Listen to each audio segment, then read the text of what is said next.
खौफनाक कहानियां रूम 9-13 जहां मौत का आया बुलावा।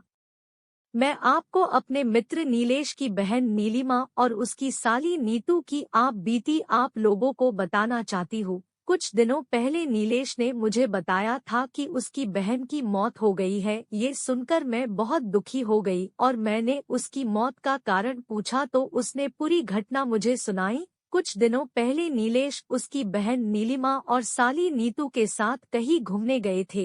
नीलेश की बहन और नीतू दोनों बहुत अच्छी दोस्त थी।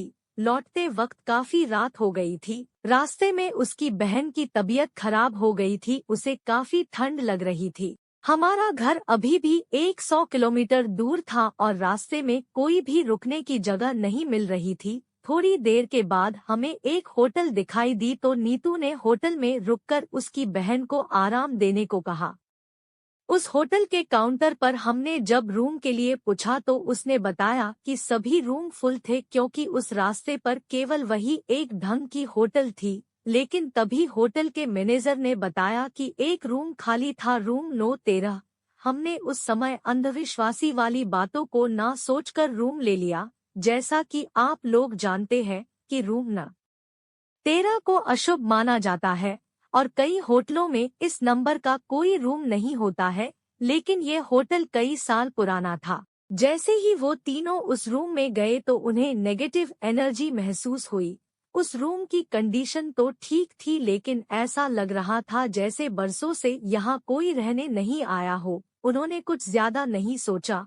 अब वो अपनी बहन नीलिमा के लिए काउंटर से पेनकिलर लेने को गया। काउंटर से टेबलेट लेकर जैसे ही रूम में आया तो देखा कि उसकी बहन बालकनी में खड़ी बातें कर रही थी। नीलेश में सोचा नीतू और उसकी बहन दोनों बालकनी में बातें कर रही है, लेकिन जैसे ही उसके पास गया तो उसकी बहन के अलावा कोई नहीं था। उसने उसकी बहन से पूछा कि तुम किससे बातें कर रही थी तो उसने सिर्फ सर हिलाकर मना कर दिया।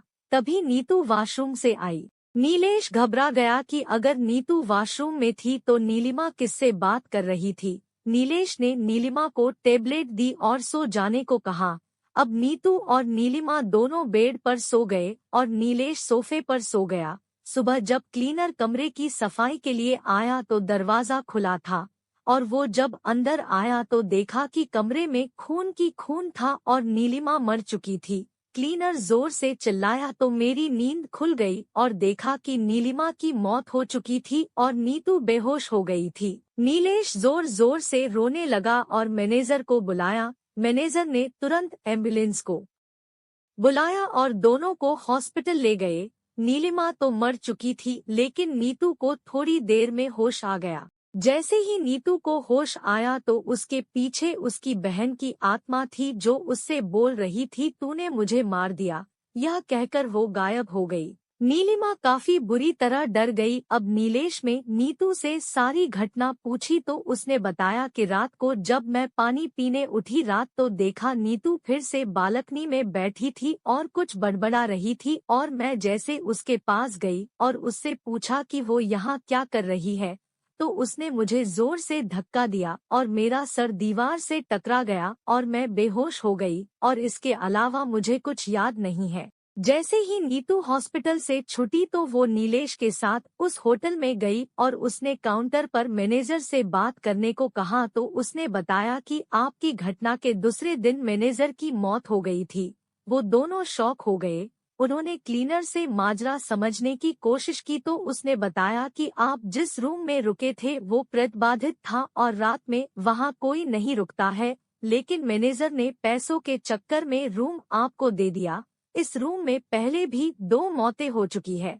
अब सारी बात नीलेश को समझ में आई। इस घटना के बाद नीलेश काफी सदमे में चला गया और कभी किसी होटल में नहीं रुका। दोस्तों, हमारी कहानियाँ अगर आपको अच्छी लगती है तो आप हमारे चैनल को सब्सक्राइब जरूर करें। हमारे चैनल पर ऐसी कहानियाँ सुनने के लिए धन्यवाद।